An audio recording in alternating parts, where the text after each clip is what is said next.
Namaste and good morning and Happy New Year's to you. So this is an appropriate time to do this video.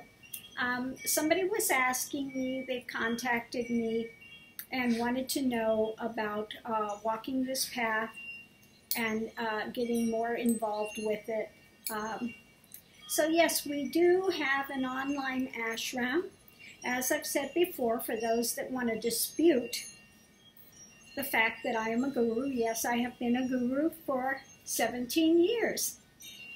And I've chosen to work with people over the internet. No time and space, okay? Much easier than having a physical ashram that people have to travel to, spend a lot of money to get to, and have a very short time to avail themselves of a connection. So I chose very early in my career to make an online ashram. Now at first, at the beginning, really what I was working towards was getting people to realization. But I rapidly found that very, very few people actually want to let go of ego and go to realization. They just want to better enhance their lives, get a little bit more in tune with things. So then I had to go through a little bit of shift with what I'm giving out. And so I've made basically two separate ashram sites for people. For those that are in the midst of heavy-duty Kundalini awakening that want to go the whole of the way of the journey, we have more in-depth practices that really help to work to cut through ego, cut through illusion, cut through delusion.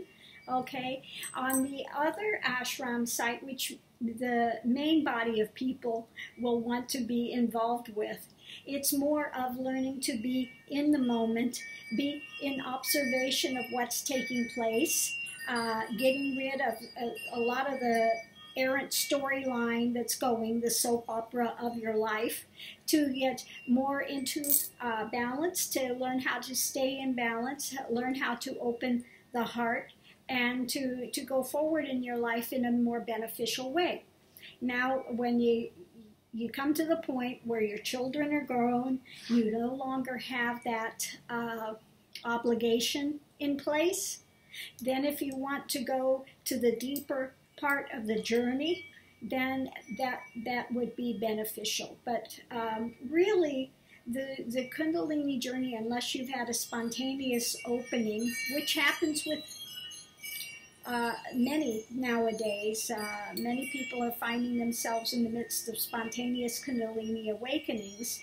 I don't advocate wanting to awaken that because, again, once Kundalini is open, it's 24/7. It's not a switch you can turn it off and on. There are no, you can't just sit down and say, I think I'll do the practices now, and then when I'm done, I get up and it goes away. Well, it doesn't work that way. With genuine Kundalini openings, again, you're going to see lights, you're going to see visions, all your senses become so heightened, and every fear you have, every drama is going to come up full force in your face to be looked at, okay, to break through all the illusions and constructed ideas you have about everything, about religion, about man, about yourself, about, all of these things get confronted, and one sees visions and all sorts of things begin to happen that one has to progress through, okay? And that's a lot to take on when you have a family. You don't need to be working and all of a sudden you're seeing all these visions and stuff in front of you, and So again, we have two separate ashrams in place, online ashrams, and while you're there, I don't spend as much time there any longer. I used to answer every single post that was put in place there. I spent day and night on the computer answering people. But again, I saw that so many people don't want to get into that much depth of path. They're looking for more surface type of things. So in that case, usually the students can work with other students. If there is a burning question, I can always be contacted.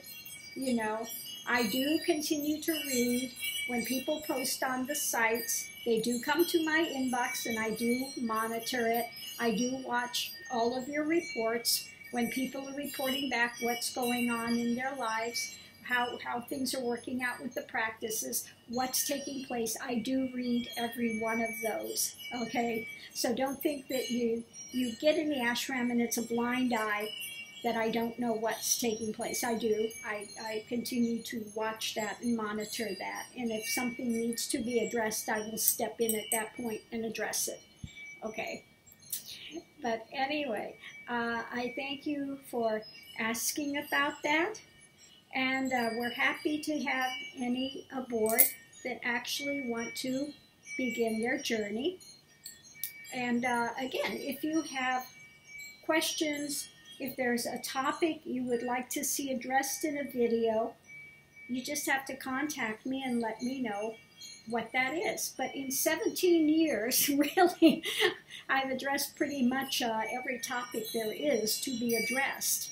You know, for those people that come and look at a few seconds of video and say all you are is negative and you don't say anything in benefit, well, I've got 17 years of videos online.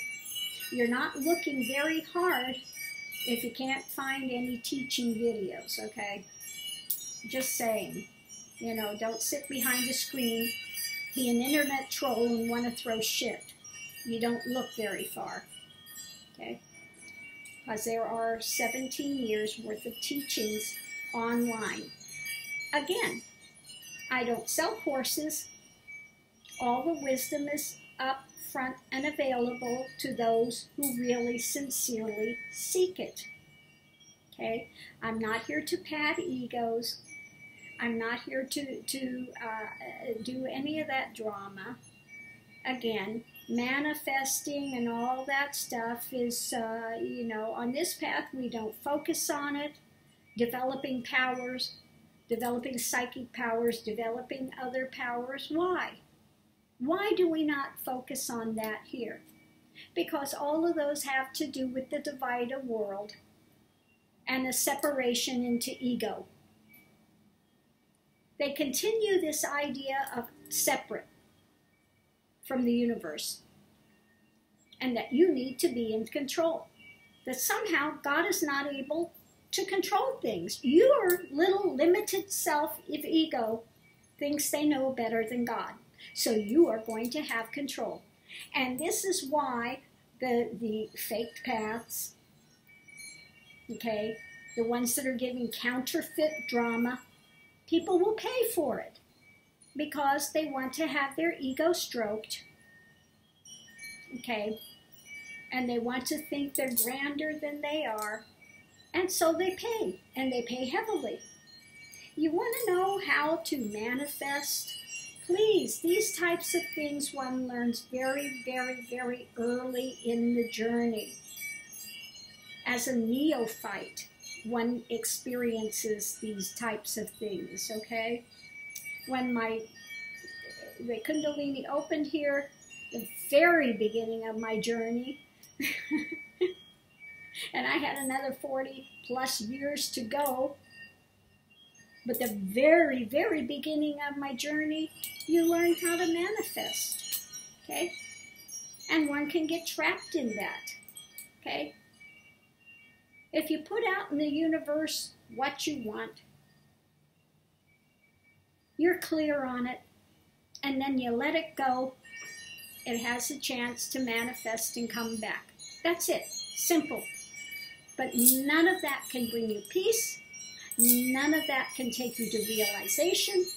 None of that can give you anything of ending value in the end. So one learns, you know, that it can be, again, just another ego trap along the way, a stumbling block, if you will.